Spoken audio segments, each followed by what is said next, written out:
मसाली मुआशरा।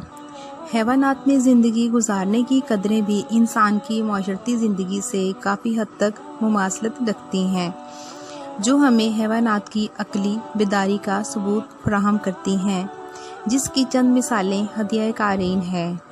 इसकी एक मिसाल हशरातुल अर्द के ख़ानदान के एक फर्द शहद की मक्खी की है। शहद की मक्खियाँ अपनी पूरी फैमिली या एक कॉलोनी में मोम के हज़ारों छोटे छोटे हश्त पहलू कमरों पर मुश्तमिल एक ही छत्ते में रहती हैं। इन सब में एक मलिका होती है। रियाया में तकरीबन 2000 नर मक्खियाँ होती हैं। इनके अलावा मादा मक्खियाँ होती हैं। इनकी तादाद एक छत्ते में 20,000 के लगभग होती है। कारकुन मक्खियाँ मादा होने के बावजूद अंडे देने की सलाहियत नहीं रखती। मलिका दूसरी तमाम मक्खियों से ज़्यादा खूबसूरत होती है। ये हर वक्त छत्ते के अंदर रहती है। मलिका एक दिन में तकरीबन 1000 से 2000 तक अंडे देती है।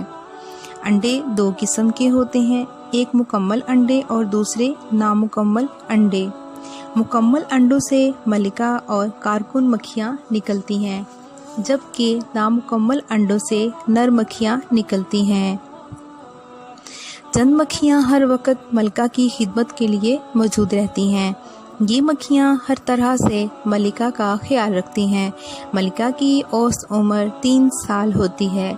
मलिका जब तक इंतज़ामी अमूर अहसन तरीके पर अंजाम देती रहती है, मुहाफ़िज़ मक्खियाँ इसकी हर तरह से खिदमत अंजाम देती हैं।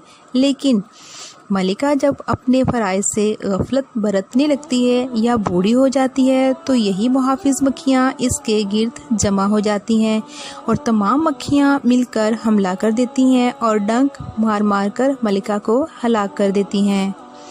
मलिका की हलाकत की खबर पूरी कॉलोनी को देने के लिए चंद मक्खियाँ एक ख़ास आवाज़ निकालती हैं और आवाज़ निकालते वक्त छत्ते के गिर्द कई चक्कर काटती हैं। मलिका की तबी उम्र 3 साल होती है। नई मलिका की तकर्री के लिए कारकुन मक्खियाँ अंडों में से 3 दिन पुराने मुकम्मल अंडे तलाश करके ले आती हैं। कुछ दिनों के बाद अंडों से कीड़े निकल आते हैं। कारकुन मक्खियाँ इन्हें फूलों के जमा किए हुए ज़रे गुल खिलाती और फूलों का रस पिलाती हैं। कुछ दिनों बाद इन कीड़ों या लार्वों के ऊपर एक गुलाफ चढ़ जाता है। इस गुलाफ से ढके हुए कीड़े को प्यूपा कहते हैं। मक्खियाँ प्यूपा के खानों को मोम लगाकर बंद कर देती हैं।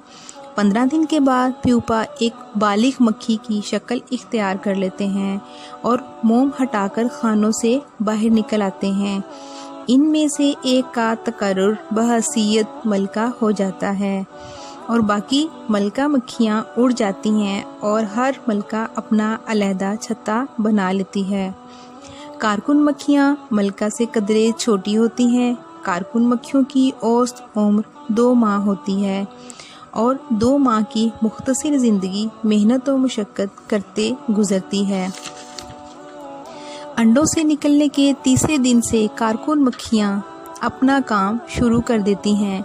यही मक्खियाँ छत्ता तैयार करती हैं। कारकुन मक्खियों के अंदर मोम पैदा करने के लिए वाले ग्लैड्स होते हैं, जो मोम पैदा करते हैं और मोम छत्ता तैयार करने में काम आता है। ये छत्ता कई हिस्सों में तकसीम होता है। छत्ते का दरमियानी हिस्सा, जो दूसरे तमाम खानों से बड़ा और हवादार होता है, मलिका के लिए मखसूस होता है। छत्ते में नर मक्खियों के लिए सैकड़ों खाने होते हैं। मादा मक्खियों के बेशुमार घरों के अलावा शहद को ज़ख़ीरा करने के लिए कई गोदाम होते हैं और फूलों के ज़र्द दानों के लिए अलग गोदाम होते हैं, जो मक्खियों की खुराक बनते हैं।